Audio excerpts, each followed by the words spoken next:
আজ দেরিতে ঘুম ভাঙে দিয়ার। সকাল ৮টা, কলেজ ৯টায়। সেজন্য দিয়া প্রথমে ফ্রেশ হয়ে নিজের ব্যাগ গুছিয়ে নেয়, তারপর নিচে নামে। নিচে রোশনি রেডি হয়ে বসে আছে। রওশন একবার দিয়ার দিকে তাকালো, সাথে সাথে ওর বুকের ভিতরটা মোচড় দিয়ে উঠল।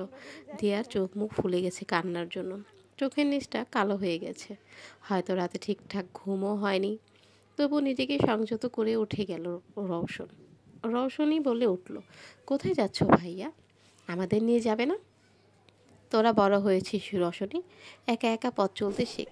কলেজে কাজ আছে, তাই আমি আগেই চলে যাচ্ছি। তোরা তোদের মতো আয়। চলে গেল রওশন। দিয়া বুঝতে পারলো যে তার জন্যই রওশন এমন করছে। তাই ও রওশনীকে বলল, আপু 8:30 বাজে, চলো কলেজে চলে যাই, না হলে দেরি হয়ে যাবে। কেন দেরি হবে? দেরি হবে না, দাঁড়া একটু খেয়ে নিই, তারপরে একসাথে না হয়ে যাব। না খেয়ে যাওয়া যাবে না। তারপর রৌশনী বলল যে এখন তার খেতে ইচ্ছে করছে না, প্লিজ জোর করো না, পরে না হয় খেয়ে নিব। তোমাদের কলেজে তো ক্যান্টিন আছে, চিন্তা করো না। দিয়ার কথা শুনে রৌশনীর মনও শান্ত হয়, তাই ওরা ডিরেক্ট কলেজে চলে আসে। দিয়াকে নামিয়ে দিয়ে রৌশনী গাড়ি পার্ক করতে যায়।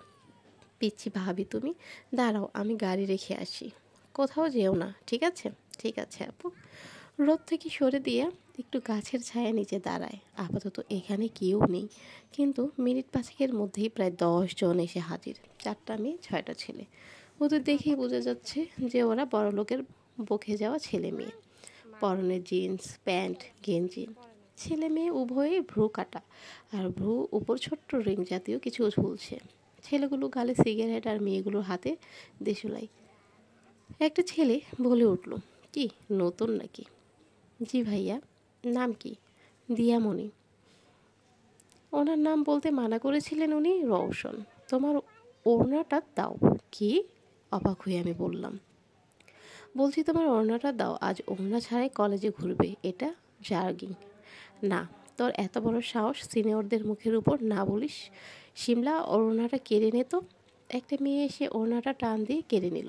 দিয়া ঝট করে 2 হাত দিয়ে তার বুক ঢেকে রাখলো। তারপর কেঁদে কেঁদে অনুনয় করতে লাগলো, প্লিজ আপু ওড়নাটা দিয়ে দিন, আমি তো আপনাদের সাথে কিছু করিনি, তাহলে আমার সাথে এমন করছেন কেন? এই দেখ তোরা বাচ্চা মেয়েটা কাঁদছে। দিয়া নিজের চোখে পানি মুছে সোজা হয়ে দাঁড়ালো, কাঁধ থেকে ব্যাগটা নিচে নামিয়ে শক্ত গলায় বলল, লাস্ট বারের মতো বলছি, ওড়নাটা দিন, না হলে যা হবে তার জন্য আপনারা দায়ী থাকবেন, আমি না। আরেকটা ছেলে বলে উঠল, খুকুমনি দেখি হুমকি দিতেও জানে, তো কি করবে মামনি? যা খুশি করতে পারো, তবু ওড়নাটা আমি দেব না। তোর ওড়না তুই রাখ, ওই দেখ সিসি ক্যামেরা, আমি এখন প্রিন্সিপাল স্যারের কাছে গিয়ে সব খুলে বলছি, তোদের খবর